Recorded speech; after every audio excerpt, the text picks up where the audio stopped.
बिस्मिल्लाहिर्रहमानिर्रहीम। अस्सलामुअलैकुम स्टूडेंट्स, आज हम करेंगे क्लास 9 मैथमेटिक्स चैप्टर 1 की एक्सरसाइज 1.2 का क्वेश्चन नंबर 3 और 4। तो क्वेश्चन करने से पहले हमें कुछ बेसिक डेफिनेशंस का पता होना चाहिए।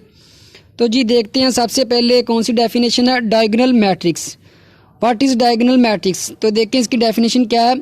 A square matrix A is called diagonal matrix if at least any one of the entries of diagonal is not zero and non-diagonal elements are zero।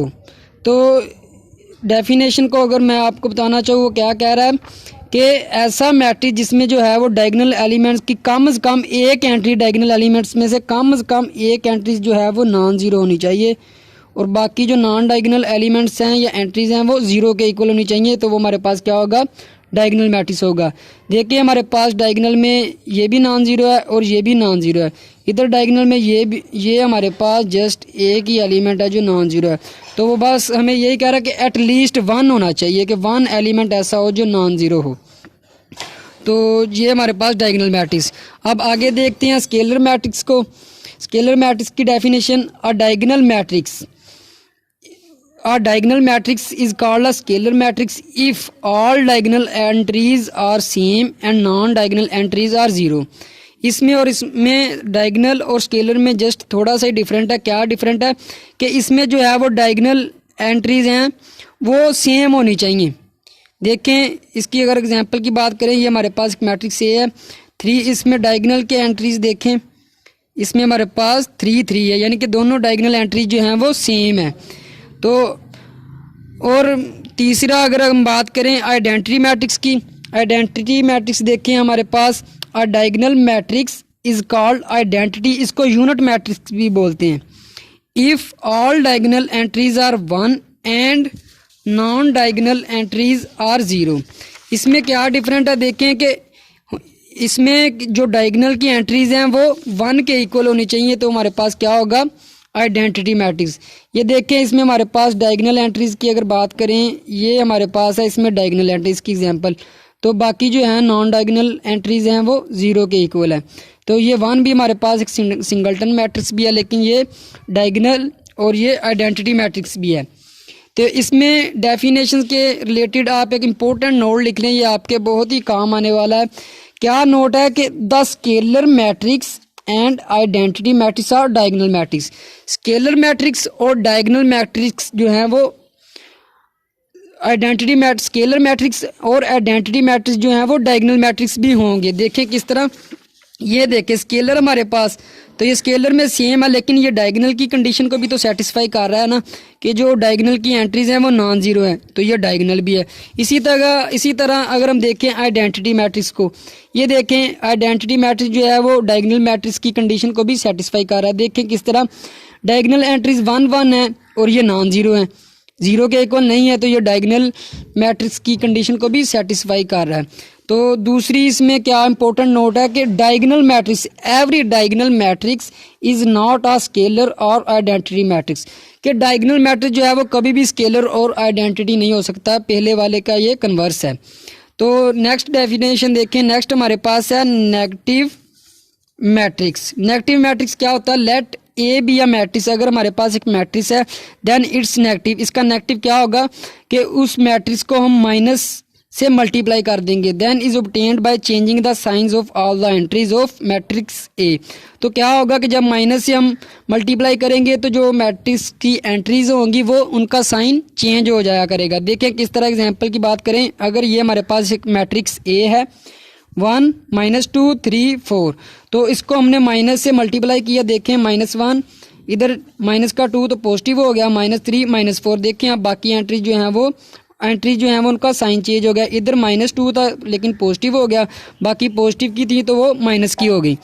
तो नेक्स्ट एक और डेफिनेशन देख लें, transpose of a matrix, a matrix obtained by changing the rose into columns और या फिर columns into rose of a matrix, इस बात का क्या मतलब है कि ऐसा मैट्रिक्स जिसमें हम रोज़ को कॉलम में चेंज कर दें या फिर कॉलम को रोज़ में चेंज कर दें, तो जो हमारे पास मैट्रिक्स ऑब्टेन्ड होगा वो ट्रांसपोज ऑफ अ मैट्रिक्स होगा उस मैट्रिक्स का। और ट्रांसपोज को डिनोट करते हैं, लेट हमारे पास एक मैट्रिक्स ए हो तो उसको हम डिनोट किस तरह करेंगे, ए ऊपर छोटा सा हम लिखेंगे टी, ये ट्रांसपोज को शो करने का तरीका है। तो जी ट्रांसपोज की भी आपने डेफिनेशन देख ली। अब हम चलते हैं अपने क्वेश्चन की तरफ। क्वेश्चन देखें हमारे पास जी एक्सरसाइज 1.2 का क्वेश्चन नंबर 3। क्वेश्चन नंबर 3 हमारे पास है from the following matrices identify diagonal scalar and unit, जिसको हम आइडेंटिटी मैट्रिक्स भी बोलते हैं। हमने ये वाले मैट्रिक्स आइडेंटिफाई करने हैं। देखें जी इसका कौन कौन सा पार्ट करना है हमने कंप्लीट करना है। देखें इसमें ए पार्ट है, एक मैट्रिक्स हमें गिवन है ए, इसके डायगोनल एंट्रीज 4 4 हैं और नॉन डायगोनल एंट्रीज जो हैं 0 हैं। तो लिखा सोल्यूशन।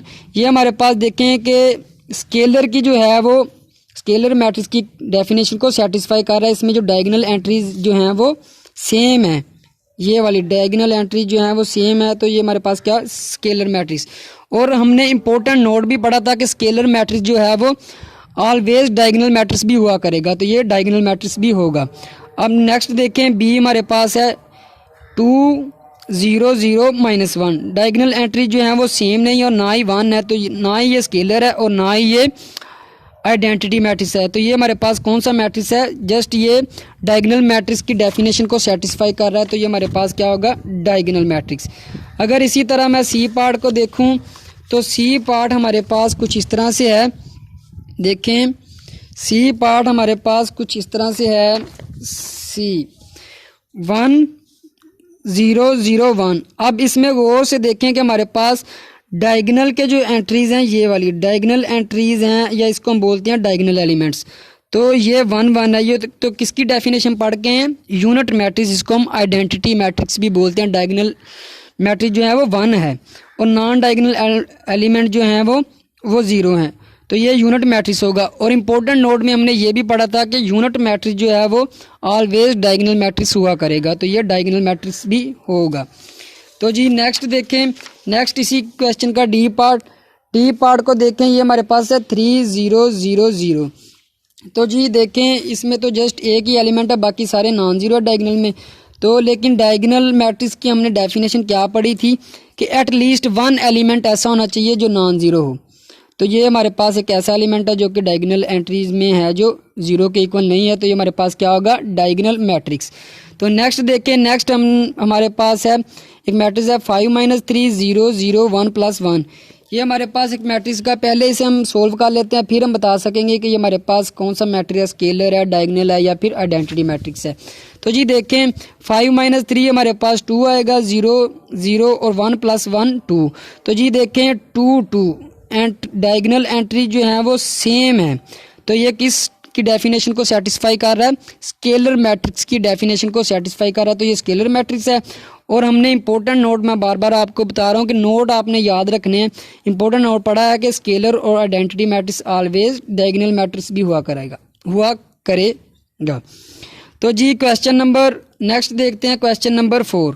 क्वेश्चन नंबर 4 में हमारे पास है find negative of given matrices. तो इसके हमने जस्ट 2 ही पार्ट करने, ए वाला और डी वाला पार्ट करना है। तो नेगेटिव ऑफ मैट्रिक्स की डेफिनेशन भी हमने देखी है कि अगर हमारे पास एक मैट्रिक्स गिवन होगा तो उसको अगर हम माइनस से मल्टीप्लाई करें और जो उसकी एंट्रीज के साइन चेंज हुआ करेंगे। तो जी देखिए हमारे पास पहला मैट्रिक्स ए मैट्रिक्स है, इसकी एंट्रीज हैं 1 0 -1। तो हमने ए लिखा, सोल्यूशन लिखने के बाद ए मैट्रिक्स वैसे ही लिखा।